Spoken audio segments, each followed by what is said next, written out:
Pemerintah melalui Badan Penyelenggara Jaminan Sosial Kesehatan atau BPJS Kesehatan akan menghapus kelas 1, 2, dan 3 menjadi kelas rawat inap standar atau KRIS. Sebelumnya, rencana untuk menghilangkan kelas pada JKN, KIS, dicetuskan sejak beberapa tahun yang lalu. Tujuannya menjalankan prinsip asuransi sosial dan prinsip ekuitas di program JKN. Sesuai dengan Undang-Undang Sistem Jaminan Sosial Nasional atau SJSN Pasal 23 Ayat 4, yang menyatakan bahwa jika peserta membutuhkan rawat inap di rumah sakit, maka diberikan berdasarkan kelas standar.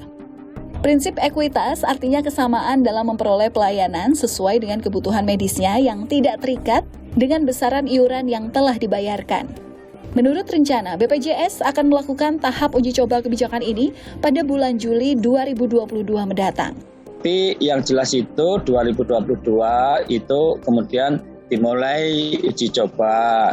Kemudian 2023 dimulai untuk secara bertahap, itu roadmap-nya seperti itu. 2024, nah itu kemudian diimplementasi yang lebih banyak gitu. Tetap penyesuaian iuran BPJS Kesehatan sesuai dengan besaran gaji telah diterapkan di Indonesia sebagaimana mengacu pada Peraturan Presiden Nomor 64 Tahun 2020 tentang perubahan kedua atas Perpres Nomor 82 Tahun 2018 tentang Jaminan Kesehatan.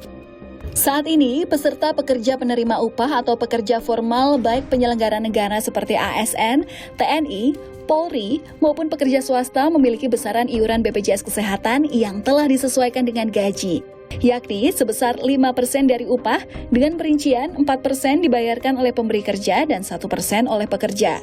Perhitungan iuran ini juga berlaku pada batas bawah, yakni upah minimum kabupaten kota dan batas atas sebesar 12 juta rupiah.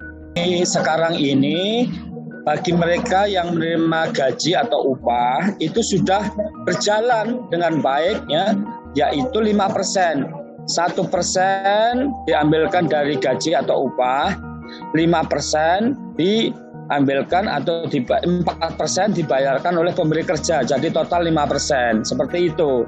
Sehingga harusnya semakin tinggi gaji atau upah itu semakin besar. Tetapi untuk kita ketahui di Indonesia ini diberi maksimum 12 juta. Ketua Yayasan Lembaga Konsumen Indonesia atau YLKI Tulus Abadi memberi tanggapan atas rencana pemberlakuan kebijakan ini. Menurutnya, kebijakan ini diharapkan mampu berjalan beriringan dengan peningkatan kualitas pelayanan di seluruh fasilitas kesehatan BPJS.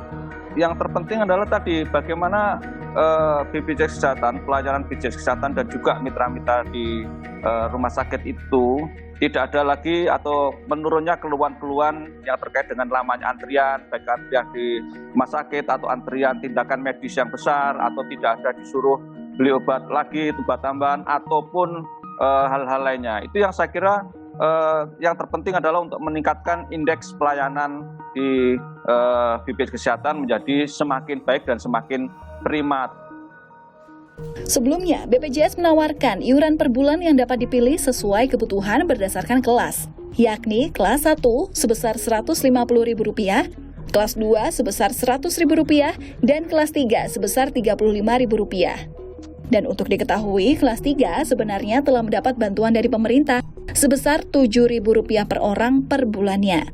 Sebelum mendapat potongan dari pemerintah, besaran iurannya adalah Rp42.000. Berdasarkan dokumen Kementerian Kesehatan, dengan diterapkannya BPJS kelas standar yang diterima pasien antara lain bisa bersifat medis ataupun non-medis. Secara medis, akses dan mutu sesuai dengan standar pelayanan. Kemudian, kebutuhan standar minimal sarana prasarana dan alat kesehatan yang harus terpenuhi di setiap ruang rawat inap memenuhi standar PPI dan keselamatan pasien. Di samping itu, sumber daya manusia, yakni perawat, sesuai dengan rasio pasien, serta sesuai dengan jenis pelayanan rawat inap. Sedangkan secara non-medis, KRIS JKN merupakan kelas layanan rawat inap rumah sakit pada program JKN yang ditanggung oleh BPJS Kesehatan dan ada standarisasi minimum kelas rawat inap JKN dengan 12 kriteria KRIS JKN yang harus dipenuhi oleh rumah sakit. Dimungkinkan naik kelas bagi peserta selain PBI atas pembiayaan sendiri, pemberi kerja atau asuransi kesehatan tambahan, dan memperkuat koordinasi antar penyelenggara jaminan dengan mekanisme selisih biaya. Dikutip dari laman Dewan Jaminan Kesehatan Nasional atau anggota DJSN, Tono Rustiano, menjelaskan kriteria yang disusun untuk penerapan KRIS bukanlah kriteria baru. Kriteria tersebut nantinya akan diambil dari kebijakan yang ada di Kementerian Kesehatan. Tono menguraikan semua hal yang menjadi kriteria adalah untuk kepentingan keselamatan pasien, baik dari bahan bangunan, ventilasi, pencahayaan, kontak percabangan, panggilan bagi perawat, nakas, suhu ruangan, ruangan per jenis kelamin, kepadatan ruang rawat maupun tirai.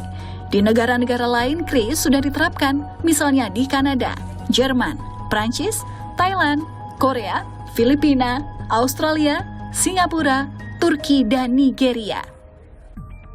Penerapan KRIS JKN bertujuan untuk menjalankan prinsip asuransi sosial dan prinsip ekuitas di program JKN. Tujuannya adalah mewujudkan ekuitas dalam program JKN.